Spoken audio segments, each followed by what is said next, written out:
Bom dia a todos, muita gente ainda me perguntando sobre Covid, então hoje a gente vai bater um papo tranquilo, até porque ninguém aguenta mais tanta desgraça, né? Então vamos falar dos lados positivos e com tranquilidade passar algumas informações que não chegam a todos. Primeiramente, deixar bem claro duas coisas. A primeira é que desde o primeiro vídeo que eu fiz sobre o assunto, que eu falo que o isolamento é sim necessário. Não o isolamento total, não o isolamento chamado lockdown, mas o isolamento com certeza é uma das armas, ou talvez uma das armas mais importantes que a gente tem nessa luta. O segundo é tirar viés político do que eu vou falar, tá? Eu não dependo de política, eu não sou político, e depois que o Moro saiu do governo, muito menos converso sobre política, não acredito mais em muita coisa.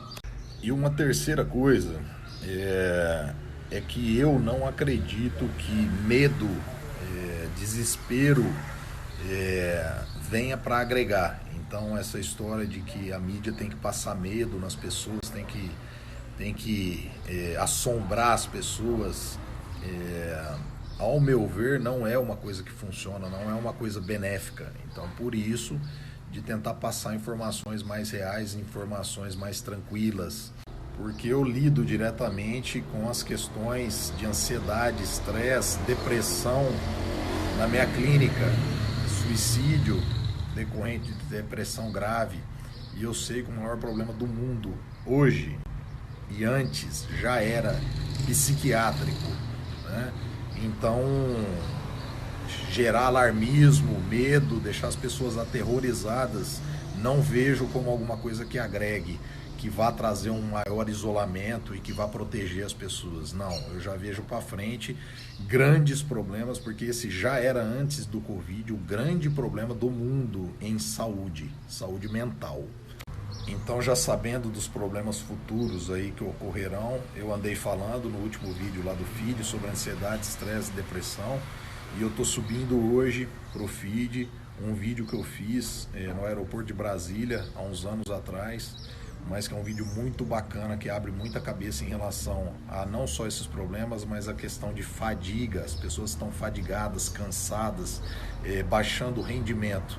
Esse vídeo é muito bacana, vai estar no feed hoje. Então vamos lá. Primeira notícia boa que nunca te falaram e você não fazia nem ideia. O Brasil é um dos países que mais tem leitos de UTI por habitantes. O Brasil só perde para Estados Unidos e Alemanha. O Brasil ganha de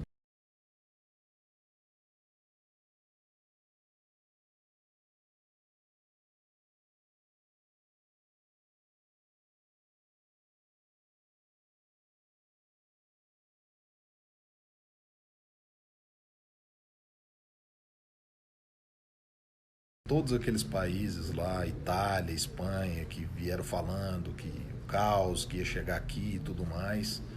O Brasil tem mais. A OMS preconizava antes do Covid de 1 a 3 leitos de UTI para cada 10 mil habitantes. O Brasil tem 2. Então o Brasil estava dentro das normas.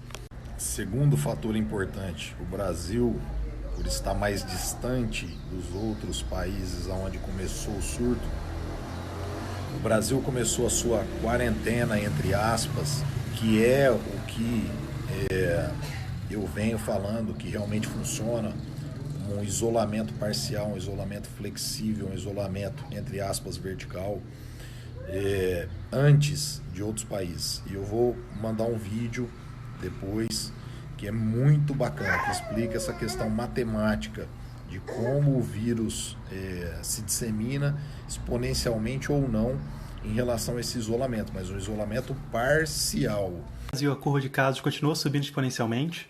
Ou será que a gente conseguiu frear isso? Para verificar isso, primeiro a gente precisa entender o que é uma escala logarítmica. Esse gráfico aqui tem uma escala linear, significa que os números aumentam progressivamente, 25, 50, 75, 100. Numa escala logarítmica, os dados são os mesmos, o que muda é apenas a escala. Aqui, os números aumentam exponencialmente em potência de 10. 1, 10, 100, 1000, 10.000 e assim por diante. E você pode verificar que os dados são os mesmos. Então, 25 de fevereiro foi o primeiro caso, até dia 29 de abril com 79 mil. Na escala logarítmica, a mesma coisa. A grande utilidade dessa escala é que uma curva exponencial aqui seria visualizada como uma reta. E com isso, logo de cara, a gente já consegue ver que o Brasil não está mais seguindo uma curva exponencial perfeita. E se dermos um zoom no início da epidemia no Brasil, a gente vai ver que até os primeiros 1.500 casos, escala logarítmica agora, a gente vai ver que ele segue bem próximo a uma reta perfeita.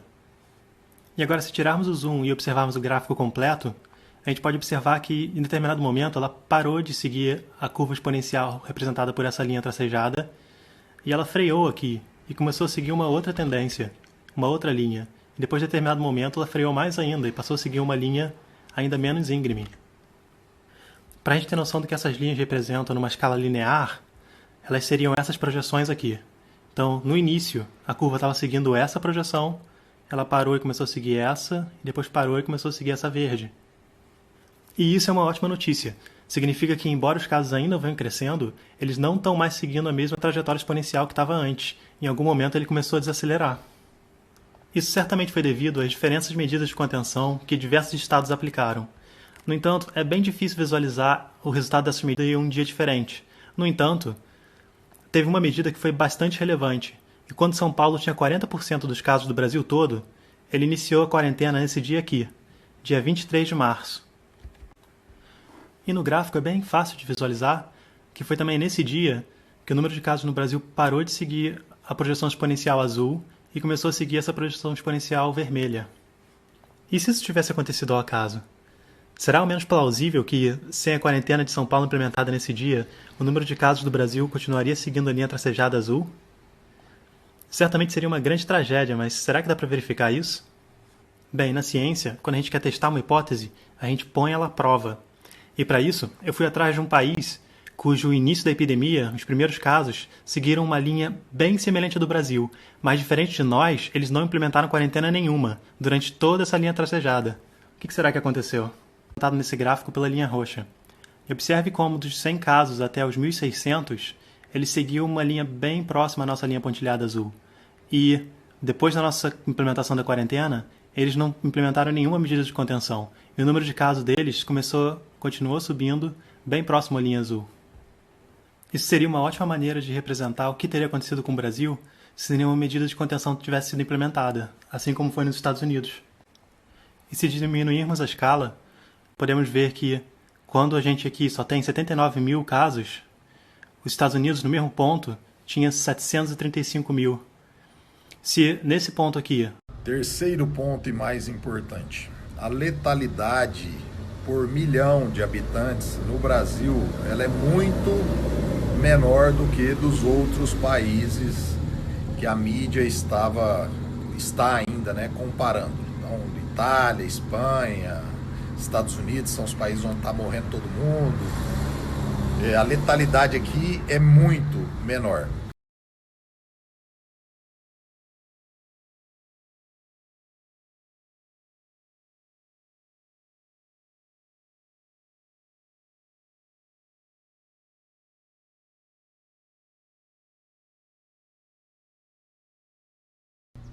Esse dado aí é de ontem, a matéria do Globo de ontem. O Brasil tem uma letalidade por milhão de habitantes 10 vezes menor do que Itália e Espanha. 10 vezes menor. Então vocês viram lá que enquanto morre 27 para cada milhão no Brasil, na Itália morria 270 para cada milhão. Por isso é que você já deve até ter recebido no seu WhatsApp, acho que todo mundo aqui recebeu, tentando achar uma justificativa. Por que no Brasil a letalidade é menor? Até fizeram um trabalho tentando associar a vacina BCG, que o brasileiro é vacinado obrigatoriamente, com a vacina BCG, tentando associar essa vacinação de BCG com essa baixa letalidade. Então, porque realmente a letalidade é muito menor. Outro dado importante, a mídia ela fica correndo atrás de dados em relação aos Estados Unidos, Itália e Espanha, que é onde está morrendo todo mundo. Não deveria ser o contrário, correr atrás de dados onde as coisas estão funcionando, do tipo Alemanha, né? Japão, onde as curvas foram muito mais suaves. Não seria mais interessante a gente saber o que eles estão fazendo e a gente implantar aqui, ao invés da gente implantar ideias de lugares onde não está se funcionando nada? Então, mais uma vez, a gente peca quando a gente quer partir para soluções de tratamento e não para soluções preventivas, né? Então, por que na Alemanha a coisa está funcionando? Porque a Alemanha investiu em prevenção do tipo, comprou máscara para todo mundo. A pessoa vai entrar num metrô, ela já ganha a máscara dela. Implantou o isolamento do tipo vertical, um isolamento parcial, um isolamento onde as pessoas mantêm um distanciamento maior, usam álcool gel para tudo, limpeza das estruturas e principalmente a máscara. Então vamos lá, sem conversa fiada, né? O que custa mais caro? Montar um hospital campanha, já pensando no tratamento, ou investir no básico, investir em máscaras, em álcool gel, em conscientização da população, propaganda, rádio, televisão e outras mídias? Foi o que a Alemanha, Japão, Suécia fizeram. E funciona. Por quê? Porque ao mesmo tempo eles conseguem soltar um pouco da economia, as pessoas vão adquirindo numa curva não logarítmica a doença, vão gerando imunização, que é a única maneira de acabar realmente com essa virose, que é a imunização da população, não atingindo uma escala logarítmica e não sobrecarregando o sistema. Então a ideia seria essa.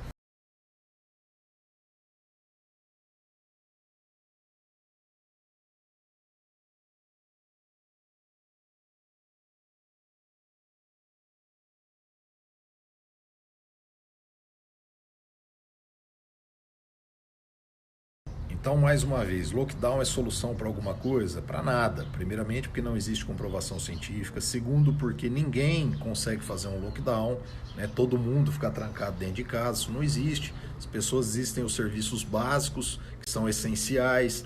A pessoa precisa ir no supermercado, a pessoa precisa ir numa farmácia e quando ela volta para casa, ela traz o processo de doença para todo mundo. Com todo mundo confinado dentro de casa, é mais fácil a disseminação do vírus para todos. Qual que é a solução então, doutor Adolfo? A solução é copiar os países que estão bens, né? Então qual que é a solução? Investir em máscara, dar máscara para todo mundo ser obrigado a usar uma máscara ao adentrar um ambiente como supermercado, farmácia ou qualquer outro, e investir em educação. Não é só o Brasil que tem essa dificuldade de educacional, né? A partir do momento que você institui as coisas e você orienta e você coloca na mídia e você realmente ensina, que não é o que a mídia vem fazendo, a mídia vem assustando as pessoas. E a gente está vendo que o susto não está resolvendo, né? Porque as pessoas não adquiriram educação de sair com a máscara na rua todo mundo, de fazer o isolamento parcial, de manter uma certa distância, sendo assustadas, amedrontadas e alarde.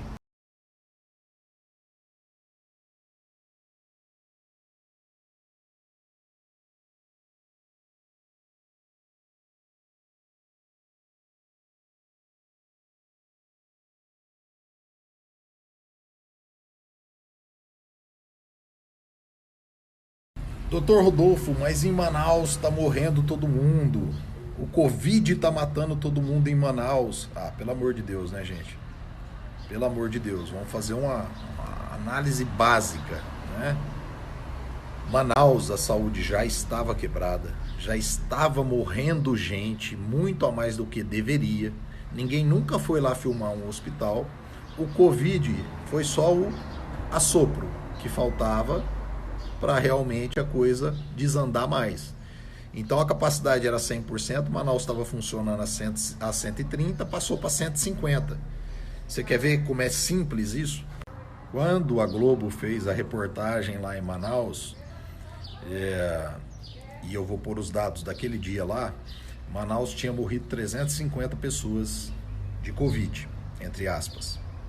entre aspas, porque vocês vão assistir um documentário do Cabrini, onde ele explica que estão colocando tudo como Covid. Mas independente.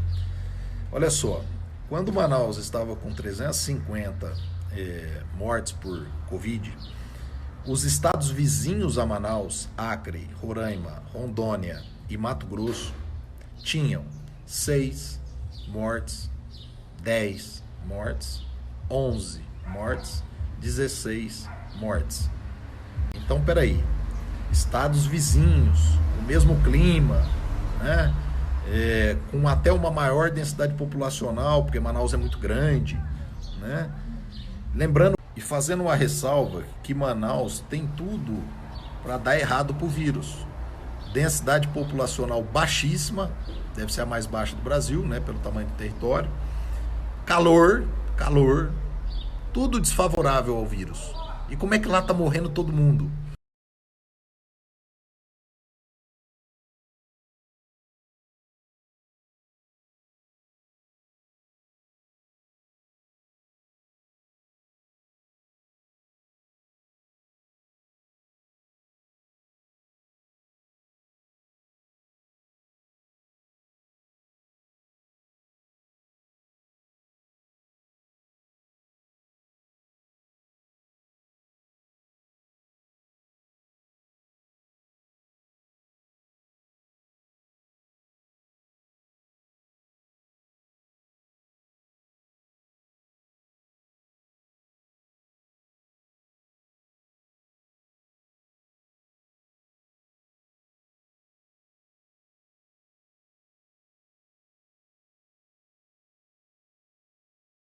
Então eu conversei com um paciente meu de Manaus e pedi para ele me dar a real situação.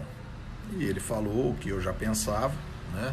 Que inclusive teve uma operação da Polícia Federal que há uns anos atrás o governo estava superfaturando e roubando da saúde pública de Manaus e por isso que estava já o caos lá.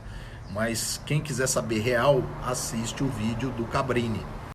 Então, resumindo, eu acho que o medo, o alarmismo, deixar as pessoas aterrorizadas não é a solução, né? Se fosse a solução, as pessoas estariam realmente saindo de máscara e tal, e fazendo o que funcionou nos países onde a curva foi realmente achatada.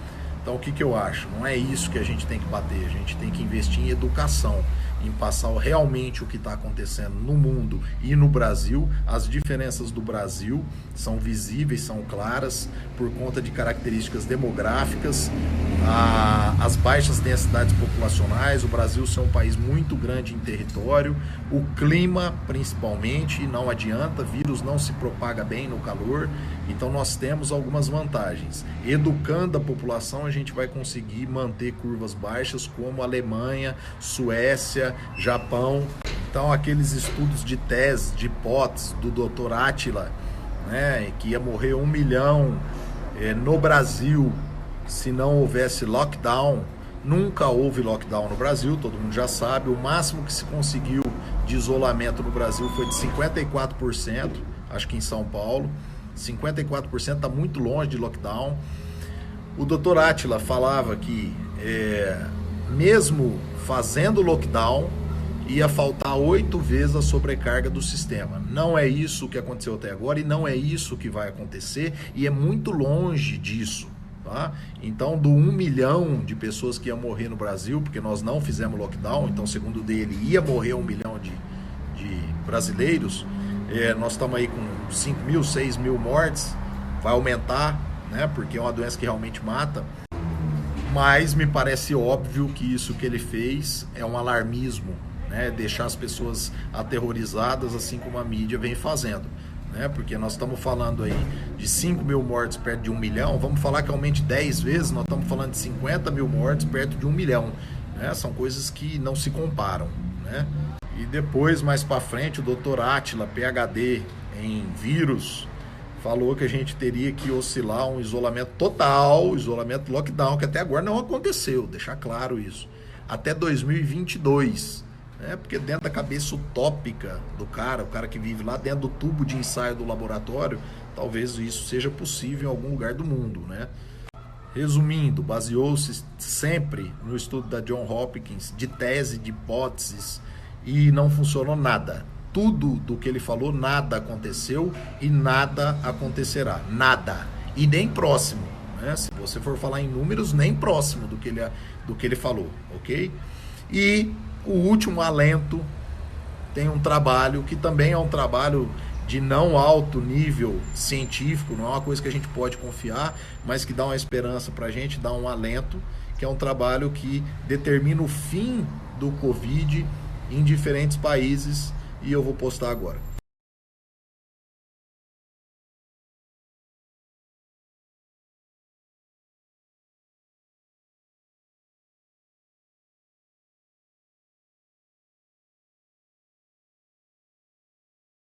Esse estudo aí, assim como os estudos lá do Dr.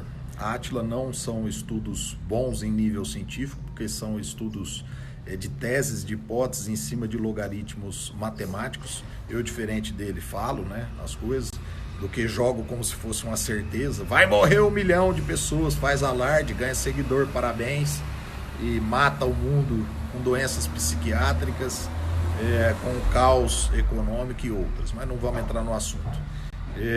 Nesse trabalho aí, ele apresenta vários países e o término do Covid nesses países. E no Brasil seria no dia 11/6, 11 de junho. Então, um alento para a gente, uma esperança. Não é uma esperança de certeza, mas é uma esperança.